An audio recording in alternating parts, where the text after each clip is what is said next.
அதாவது நம்ம பள்ளிக்கு திடீர்னு ஒரு அரபி வந்துட்டாரு அப்படின்னா அவருக்கு வந்து நம்ம சொந்த நாட்டுல தான் இருக்கிறோம் அப்படிங்கிற ஒரு ஃபீலிங் நிறைய பேர் சொல்லியிருக்காங்க. நான் துபாயில இருந்து வந்திருக்கேன் அலிம்சா, இந்த பள்ளியில வந்து தொழுதானே எனக்கு என்னமோ துபாயிலேயே தொழுத மாதிரி ஒரு ஃபீலிங் இருக்கு அப்படின்ற சொல்லியிருக்காங்க. ஹுசைன் மீடியா இன்னைக்கு நம்ம எங்க வந்திருக்கோம் பாத்தீங்கன்னா, கீழக்கரை பஜார்ல ரீசெண்டா கட்டப்பட்ட மஸ்ஜிதுல் அல் ரயான் அப்படிங்கிற பள்ளிவாசலுக்கு தான் நம்ம வந்திருக்கிறோம். நம்ம வீடியோக்களை துபாய், சவுதி போன்ற ஊர்களில் வேலை செய்யக்கூடிய நம்ம ஊர் மக்கள் அதிகமாக பார்க்குறாங்க. அதனால நம்ம ஊரில் ரீசெண்டாக கட்டப்பட்ட பள்ளியை நம்ம காமிச்சிருக்கிறோம். இந்த வீடியோவை ஃபுல்லாக பாருங்கள். பள்ளியுடைய உள்கட்டமைப்பு எப்படி இருக்குது, சவுதி மாதிரியே இருக்குது கட்டமைப்பு. சவுதி, துபாய் நாடுகளில் எப்படி பள்ளிவாசல் இருக்குமோ அந்த மாதிரியான கட்டமைப்பில் கட்டியிருக்கிறாங்க.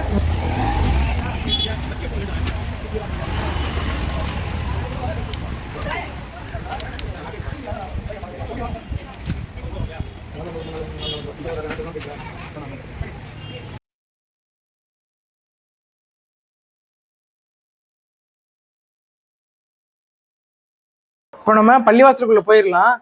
இதுதான் இது உள்ளே போனால் பள்ளிவாசல் தொழுவுறதுக்கு உண்டான இடம். இது வந்து ஒளி செய்கிறதுக்கு உண்டான இடம். இங்கே பாருங்க, ஒரு 3 பேர் நல்ல விசாலமாக நின்று ஒளி செய்யலாம், எந்த ஒரு இடங்களும் இல்லாமல். அது ஸ்ட்ரைட்டாக போனால் பாத்ரூம். இப்போ நம்ம கால் கழுவிட்டு நேராக உள்ளே போயிடலாம். நேராக தண்ணி இங்கே பாருங்களேன், கிட்ட பாருங்க. இந்த தண்ணி இதில் விழுந்து அப்படியே உள்ளே ஓடுற மாதிரி அப்படிங்கிற மாதிரி ஒரு செட்டப். தண்ணி வெளியே வரதுக்கு உண்டான வாய்ப்பே கிடையாது. இந்த இடத்தெல்லாம் பாருங்க, இந்த ஒளிச்செய்ய வரக்கூடியவங்க வந்து செல்ஃபோனு இந்த ஏதாவது கெஜெட் கொண்டு வராங்கன்னா வச்சுக்கலாம், வச்சுட்டு ஒளி செஞ்சுக்கலாம். அதுக்கு இப்போ நம்ம பள்ளிக்குள்ளே போயிடலாம். இதுதான் பள்ளியுடைய ஒரு இது. திறந்து உள்ள போயிடலாம். நம்ம பள்ளிக்குள்ளே வந்தாச்சு. இப்போ பள்ளியுடைய இன்சார்ஜ் அவங்கள்ட்ட எதனால் கட்டப்பட்டது, எந்தெந்த மக்கள் தொழுவ வர்றாங்க, எவ்வளோ பேர் வாரம் வர்றாங்க அப்படிங்கிறத பற்றிலாம் கேட்கலாம். வாங்க. நல்லா இருக்கீங்களா? நல்லா இருக்கு. எப்படி இருக்கீங்க? நல்லா இருக்கிறேன். உங்களை பார்க்கவே ரொம்ப ஒரு வாரம் கழிச்சு தான் அந்த வாய்ப்பு கிடைச்சிச்சு. ஒரு வாரமாக நான் கண்டினியூவாக ட்ரை பண்ணிகிட்டே இருக்கிறோம். இன்றைக்கி தான் அதுக்கு நான் வாய்ப்பு கிடைச்சிச்சு. சரி, நம்ம மஸ்ஜிதுல் அல் ரயான் பற்றி சொல்லிடுங்களேன். இப்போ அல் மஸ்ஜிதுல் ரயான் பஜார் ஏசி ஜும்மா பள்ளி அப்படிங்கிறது தான் நம்முடைய பள்ளி. இந்த பள்ளியினுடைய அமைக்கப்பட்ட நோக்கம், இந்த பஜார் பகுதியில் இருக்கக்கூடிய நகராட்சி, அரசு மருத்துவமனை, அதே போல் கீழே இந்தியன் வங்கி, முத்தூட் ஃபைனான்ஸு, இந்த மாதிரியான அலுவலகங்களில் பணிபுரியக்கூடிய ஊழியர்கள், அதிகாரிகள், இவங்கெல்லாம் வந்து தொழுகிறதுக்கு ஏதுவாக, அதே நேரத்தில் நம்ம காம்ப்ளெக்ஸில் இருக்கக்கூடிய வணிகர்கள், வியாபாரிகள், இவங்கெல்லாம் தொழுகிறதுக்கு ஒரு பள்ளி வேணும் அப்படிங்கிற அடிப்படையில் இந்த கட்டடத்தினுடைய முதலாளி, ஓனரு இம்போலா சுல்தான் என்கிற சுல்தான் ஷே இப்ராஹிம், அவங்களுடைய நீண்ட கால கனவு என்னன்னா, சொந்தமாக நம்ம இண்டோரா நம்மளுடைய கட்டடத்திலேயே ஒரு பெயரகளை உருவாக்கி இங்கே இருக்கக்கூடிய வியாபார மக்களுக்கு தொழுகிறதுக்கு ஒரு வசதி உருவாக்குங்கிற அடிப்படையில் உருவான அந்த பள்ளி. இந்த பள்ளியில் பார்த்தீங்கன்னா ஜும்மா வந்து நம்ம வெள்ளிக்கிழமை ஜும்மா நடத்துகிறோம். அதே போல் கடந்த மார்ச் 10ஆம் தேதி நம்ம பள்ளியை திறந்தோம். பல்வேறு சமுதாயத்தை சார்ந்த பெரியவங்கள்லாம் வந்து கலந்துக்கிட்டாங்க. அன்றையிலேருந்து இப்போ 10 மாதம் நிறைவு பெறுது. ஒவ்வொரு ஜும்மாவுக்குமே ஆரம்பத்தில் முதல் வாரத்தில் 45 பேர் ஜும்மாவுக்கு வந்தாங்க. பிறகு இன்றைக்கு அல்லாவுடைய வேலை பள்ளி ஃபுல்லாகிடுச்சு. ஜும்மா எல்லா ஜும்மாக்குமே பள்ளி ஃபுல்லாகிடும். ஒவ்வொரு வாரத்துக்கு தலைப்பு கொடுத்துருவோம். அந்த தலைப்பின் கீழே தான் பயான் உரைகள் நடக்கும். இந்த பள்ளியினுடைய சிறப்பு அம்சம் என்ன அப்படின்னு கேட்டிங்கன்னா, ஃபுல்லாக ஏசி குளிரூட்டப்பட்ட பள்ளி தான். எல்லாமே குளிரூட்டப்பட்ட பள்ளி, எல்லா வக்துக்குமே ஏசி போடுறது.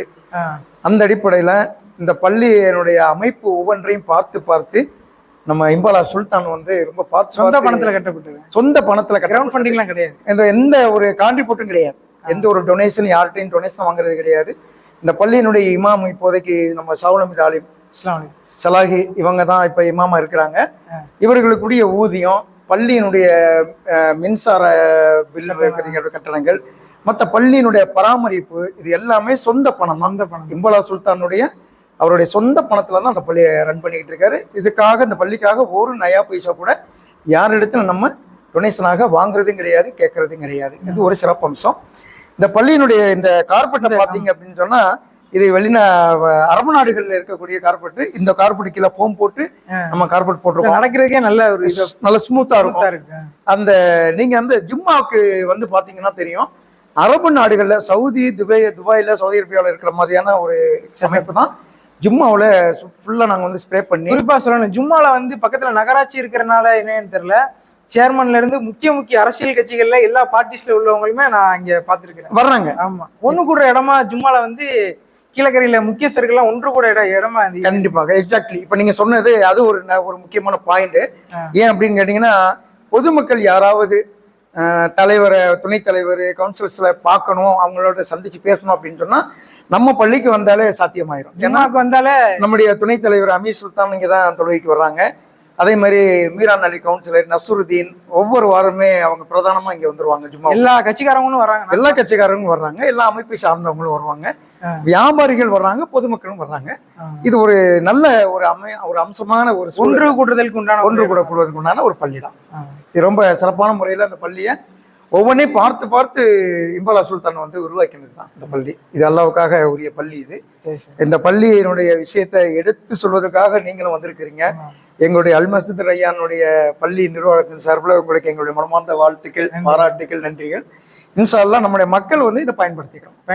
கண்டிப்பா இந்த பஜார் பக்கம் வரக்கூடிய மக்கள் வந்து இந்த பள்ளியை பயன்படுத்திக்கிறோம். கல்ஃப் நாடுகள்ல தான், நம்ம ஊர்ல எல்லாம் பொதுவா எல்லா ஊர்கள்லயுமே மக்கள், இஸ்லாமிய மக்கள் எங்க வாழ்றாங்களோ அங்கதான் பள்ளிவாசல்கள்லாம் இருக்கு. ஆனா நம்ம கல்ஃப்ல தான் பெட்ரோல் பங்கு, ஹைவே, மார்க்கெட் இந்த மாதிரியான பகுதிகள் எல்லாம் இருக்கு. அதே மாதிரியான கட்டமைப்பு நம்ம ஊர்கள்லயும் வர்றது ரொம்ப ரொம்ப ரேரு. ஆனா இப்போ நம்ம வந்து இது சொந்த பில்டிங், நம்ம ஓனருக்கு சொந்த பில்டிங்கிறதுனால நம்ம எங்களை பள்ளி நம்ம உருவாக்கியிருக்கோம். இது வந்து ஒரு இன்டோர் பள்ளி தான். இது வந்து நம்ம பகுதியினுடைய இந்த இருக்கக்கூடிய மக்கள், கடையில் வாடகைக்கு இருக்கக்கூடிய மக்கள், வர்த்தகம் செய்யக்கூடிய வியாபாரிகளுக்கு அவங்க வெளியில போய் அலைய வேண்டியது. இப்போ கடையை போட்டுட்டு அவங்க வெளியில போறதுக்கு முடியாது. அதனால கடையிலேருந்து மேலே ஏறி வந்து தொழுதுட்டு கீழே வியாபாரத்துக்கு போயிடுவாங்க. இது ஒரு ஸ்பெஷாலிட்டியா இது அமைப்பு. பள்ளியுடைய என்னென்ன வசதிகள்லாம் இருக்கு அப்படிங்கிறத ஆரம்பிச்சா நம்மள்ட்ட எக்ஸ்பிளைன் பண்ணுவாங்க. இது என்ன இதை சொல்லிருங்களேன் என்னன்னு சொல்லி. இது வந்து ஏர் பொல்யூஷன் மிஷின். இது இங்க இருக்கக்கூடிய உள்ளுக்குள்ள இருக்கக்கூடிய ஏர் டஸ்ட் இருக்குன்னு சொன்னா அது இது ஃபில்டர் பண்ணி கெட்டதை வெளியேற்றிட்டு நல்லதை உள்ள ஏற்றிக்கும். அதுக்காக வந்து ஸ்பெஷலாக பள்ளிவாசல் வந்து ரொம்ப அப்டேட்டடா இருக்கு. பள்ளி எப்பவுமே சுத்தமா இருக்கும், எந்த டஸ்ட்டும் இருக்காது, எல்லாமே நீட்டா. அந்த மெம்பர் படி பார்த்தாலும் நீங்க எல்லாமே பாத்தீங்கன்னா ரொம்ப நீட்டா வச்சிருப்போம். அப்பப்போ நம்ம வந்து கிளீன் பண்ணிக்கிட்டே இருக்கோம், வேக்கம் பண்ணுவோம், கார்பெட்டுக்கு அப்பப்போ வேக்கம் போட்டுக்கிறோம், எல்லாமே யூஸ் பண்ணிருக்கோம். அதே மாதிரி ஏர் ஸ்ப்ரே அடிச்சுக்கிடுவோம். வெள்ளிக்கிழமை ஊது, சாம்பிராணி, ஊது எல்லாம் பண்ணுறோம். தொழுகை வரக்கூடிய மக்களுக்கு அத்தர் வசதி இருக்கு. இங்கே அவங்க வந்து சுண்ணத்தான முறையில் அத்தர் போட்டுக்கலாம். ஆமா, அந்த இருக்கு பாருங்க. அத்தர் நம்ம எப்பவுமே வச்சிருவோம். பாருங்க, அத்தர் எப்பவுமே பள்ளியில இருக்கும். 2 வகை 3 வகையான அத்தர் வைப்போம். அது தொழுகைக்கு வர்றவங்க சுண்ணத்தான முறையில் அதை யூஸ் பண்ணிக்கலாம். அதுக்காக நம்ம எப்பவுமே அத்தர் வச்சிருவோம். துபாய் ரேஞ்சுக்கு இருக்கு. துபாய், சவுதி, கிட்டத்தட்ட அரபு நாட்டினுடைய ஸ்டைல் தான். அங்க என்ன மெத்தடில் அமையுமோ அதே அமைப்புல தான் நம்ம அமைச்சிருக்கோம். இது ஒரு தனி நபரா இருந்தாலும் எப்படி இதை ரன் பண்றீங்க? தனிநபர், இது ஒரு தனிநபருடைய ஓன் ப்ராப்பர்ட்டியா இருந்தாலுமே அவங்க என்ன பண்ணிருக்காங்கன்னா, இப்ப என்னுடைய தலைமையில ஒரு நிர்வாகமா உருவாக்கி அந்த நிர்வாகத்தின் கீழே ஒரு 10-12 பேர் அந்த நிர்வாகத்தினுடைய பார்வையில இந்த பள்ளியை வந்து நம்ம ரன் பண்ணிக்கிட்டு இருக்கிறோம்.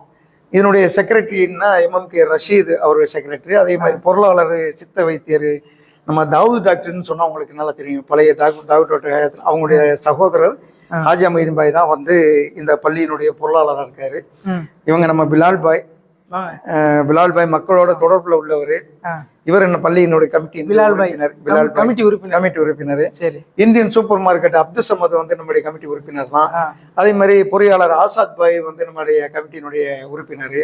நம்ம KCT மன்சூர் காக்கா அவங்களுமே நம்ம கமிட்டியினுடைய உறுப்பினர். இந்த மாதிரியான ஒரு 10-12 பேர் கொண்ட ஒரு குழுவாக இதை வந்து இணைச்சிடும். அந்த எதுக்காக இந்த 12 பேர் சொன்னா, பள்ளியினுடைய எப்படி பராமரிப்பு எப்படி பண்றது கூடங்கிறத ஒரு ஆலோசனைக்காக, ஏதாவது ஒரு நிகழ்ச்சினா மசூரா பண்றது, அதுக்காக ஒரு கமிட்டி வச்சிருக்கிறோம். அடுத்து வந்து ஒரு டிஃப்ரெண்டான ப்ராடக்ட் தெரியுது. இது என்ன ஆரம்பிச்சாடிக்கப்போம், என்ன ஆரம்பிச்சா சொல்லுங்க. இது வந்து நம்ம அந்த அரபு நாடுகள்ல எல்லாம் ஊது வைப்பாங்க, சாம்பிராணி. அது வந்து கங்குல போடுவாங்க. இது வந்து நம்ம என்ன பண்ணிடுறோம்னா, தண்ணியை வந்து வச்சிடறோம். அந்த தண்ணியில ஒரு குறிப்பிட்ட லெவலுக்கு ஹீட் ஏறணுன்னே அத்தர் உள்ள ஆட் பண்ணோம்னா அந்த அத்தர் என்ன செய்யும், அப்படியே வேப்பராட் ஆகி வெளியில அப்படியே ஸ்மெல் கம்ம வருது. இந்த ஆவியா வெளியேறுது. அப்ப ஜும்மா அன்னைக்கு நம்ம இதை போட்டோடனே பள்ளி ஃபுல்லா ஊது நல்ல கம்மன்னு இருக்கும், அத்தர் வாசமா இருக்கும். அதை நம்ம ஒவ்வொரு வெள்ளிக்கிழமையும் இதை பயன்படுத்திக்கிட்டு இருக்கோம். ஒரு டிஃப்ரெண்டா இருக்கு. இது வந்து நம்ம அரபு நாடுகளை பார்த்தீங்கன்னா, துபாய் பள்ளிகள்ல உள்ளது. இந்த சாம்பிராணியை போட்டு இதுல கங்கு வச்சிருவோம். கங்கு வச்சுட்டு இதை மூடனோடனே இதுல இருந்து அப்படியே வரும் ஊது. இது ஒரு வகை, இது ஒரு ஸ்மெல்லு, அது ஒரு ஸ்மெல்லு. 2 வகையான ஸ்மெல்லு. அதாவது நம்ம பள்ளிக்கு திடீர்னு ஒரு அரபி வந்துட்டாரு அப்படின்னா அவருக்கு வந்து நம்ம சொந்த நாட்டுல தான் இருக்கிறோம் அப்படிங்கிற ஒரு ஃபீலிங். இல்ல அது மட்டும் இல்ல, நம்ம ஊர் ஆளுங்க துபாய் சவுதியில எல்லாம் ஒர்க் பண்றவங்க வெக்கேஷனுக்கு வர்றவங்க சவுதி மாதிரியே ஒரு ஃபீல் இருக்கும். இப்ப அரபு நாட்டுல இருந்து வர்றாங்க, நீங்க சொன்ன மாதிரி வெக்கேஷனுக்கு வராங்க. இந்த பள்ளிக்குள்ள வந்து இந்த அமைப்புகளோட தொழுகும் போது சும்மா கம்மன்னு அமைதியா காமா தொழுகும் போது நிறைய பேர் சொல்லியிருக்காங்க, நான் துபாயில இருந்து வந்திருக்கேன் அலிம்சா, இந்த பள்ளியில வந்து தொழுதுன்னு எனக்கு என்னமோ துபாயிலேயே தொழுத மாதிரி ஒரு ஃபீலிங் இருக்கு அப்படின்ற சொல்லியிருக்காங்க. ரொம்ப நல்ல விஷயம். அந்த மாதிரியான ஒரு சிஸ்டமேட்டிக் தான் நம்ம பண்ணியிருக்கோம் எல்லாமே. துபாய்ல அரபு மக்கள் எதை விரும்புவாங்களோ, எப்படி தொழுகை வந்து ரொம்ப வாசமாகவும் இருக்கணும், அதே மாதிரி சுத்தமா இருக்கணும், தொழுகைக்கூடிய இடங்கள் வந்து அப்படி இருக்கணும்னு சொல்லி விரும்புறாங்களோ அதே செட்டப்ல தான் நம்மளும் பண்ணியிருக்கோம். சரி சரி. இதெல்லாமே ஒவ்வொன்றையும் பார்த்து வாங்கி இந்த பள்ளிக்காக நம்ம செய்யறோம். இந்த பள்ளி வந்து ஆக்சுவலாக வந்து ஓப்பன் பண்ணி மார்ச் மாதத்துல தான் ஆரம்பிச்சது. அன்னிலேருந்து இன்ன வரையும் வந்து பள்ளி நிர்வாகம் சரி பள்ளியும் சரி நல்லபடியாக செயல்பட்டுக்கிட்டு இருக்கு, எந்த குறையும் இல்லாமல். இப்போ ஜும்மா மட்டும் நாங்கள் வந்து இப்போ இந்த ஏசி பள்ளி பஜார் பள்ளி இது எப்படின்னு பார்த்தீங்கன்னா வந்து வின்டர் சீசன் ஓப்பன் பண்ணதுலேருந்து நாங்கள் ஏசி வந்து 3மே ஆப்ரேட் பண்ணியிருந்தோம். இங்கே 3 ஏசி இருக்குது, 3 ஏசியுமே ஆப்ரேட் பண்ணிட்டு இருந்தோம் எல்லா வக்துக்கும். இப்போ கரண்ட்டு பில்லு இப்படி வரும், அந்த இவ்வளோ வரும், அதை பற்றி வந்து இந்த ட்ரஸ்ட்டு சுல்தான் பாய் அவர் எதுவுமே நினைக்கல. ரொம்ப ஹீட்டாக இருக்கும், மக்கள் வரும்போது வந்து நல்லா இருக்கணும் அப்படின்னு. மற்ற பள்ளி எப்படின்னு தெரியல, நம்ம பள்ளி எப்படின்னு பார்த்தீங்கன்னா வந்து 12:50க்கு வந்து பயான் ஜும்மா சுருவாயே உங்களுக்கு 1:10 1:15 முடியும். நம்ம பள்ளிக்கு 12 மணிக்கே வந்துடுவாங்க எல்லாமே. நம்ம பள்ளி ஜும்மா அன்னைக்கு என்ன பண்ணணும்னு பார்த்தீங்கன்னா 11:30க்கே வந்து பார்த்தீங்கன்னா ஏசி 3மே ஓடும், நல்ல கூலிங்காக இருக்கும். இதை பார்த்துட்டே வந்து 12 மணிக்கெல்லாம் வந்துடுவாங்க. பயான் தொடங்குறதுக்கு முன்னாடியே வந்து ஒரு 50 பேர் உட்காந்து அந்த மாதிரி சிறப்பு பள்ளி இது அப்படியே நாங்கள் இன்னும் மேல் கொண்டு போயிட்டே இருப்போம். போன வருஷம் தொடங்கினே வந்து ரம்ஜான் நோன்பு டைம், அந்த நோன்பு டைம் வந்து நாங்கள் நல்லா சிறப்பாக அங்கே வச்சு செயல்பட்டு இருந்தோம். இந்த வருஷம் வந்து பார்த்திங்கன்னா நாங்கள் வந்து ஒரு அரபு ஸ்டைலில் மந்தி ஸ்டைலில் இந்த மாதிரி நோம்பாளிகளுக்கு அரேஞ்ச் பண்ணணும் இஃப்தார் இது நினச்சிருக்கோம். இந்த வருஷம் அரபு நாடுகள் எப்படி செட்டப் இஃப்தார் இருக்குமோ அந்த மாதிரியே செட்டப் இந்த வருஷம் இன்னும் 2 மாதம் தானே இருக்குது. அப்புறம் நம்ம சேனலில் வந்து பள்ளிவாசல் சம்மந்தப்பட்ட வீடியோ அதிகமாக வருது அப்படின்னு யாரும் நினைக்க வேணாம். நம்ம எல்லா வழிபாட்டு தலங்களுமே நம்ம ஊரில் 1000 வருடங்களுக்கு பழமையான வழிபாடு தலங்கள் நிறையா இருக்குது. அதெல்லாம் நம்ம வீடியோ எடுக்கிறதுக்கு நம்ம பர்மிஷன் கேட்டுருக்குறோம். ரொம்ப டிலே ஆகுது, ஏன்னா தனிநபரால் எல்லா வழிபாட்டு தலங்களும் நடத்தப்படலை. அதுக்குன்னு ஒரு நிர்வாக கமிட்டி இருக்குது, அவங்கள்ட்ட பர்மிஷன் வாங்கி தான் நமக்கு அனுமதி தருவாங்க. இந்த பள்ளிவாசல் நம்ம எடுக்கிறோம், இந்த பள்ளிவாசல் கூட 1 வாரம் கழித்து தான் நம்ம எடுக்கிறோம். பர்மிஷன் கேட்டது 1 வாரத்துக்கு முன்னாடி. அவங்க ஊருக்கு வந்து நம்மளுக்கு பர்மிஷன் தரதுக்கு டிலே ஆயிடுச்சு. அந்த மாதிரி கோவில்களை பர்மிஷன் கேட்டிருக்கோம். அப்புறம் சர்ச்சு தேவாலயத்தில் நம்ம பர்மிஷன் கேட்டிருக்கோம். அதுக்கெலாம் பர்மிஷன் தர்றதுக்கு கொஞ்சம் டிலே ஆகுது. கண்டிப்பாக அடுத்தடுத்த வீடியோக்களில் பழமையான வழிபாட்டு தலங்கள், ஏதாவது டிஃப்ரெண்ட்டான வழிபாட்டு தலங்கள், பழமையான கட்டிடங்கள் எல்லா வீடியோக்களுமே நம்ம சேனலில் வரும். தொடர்ந்து சப்போர்ட் பண்ணுங்கள்.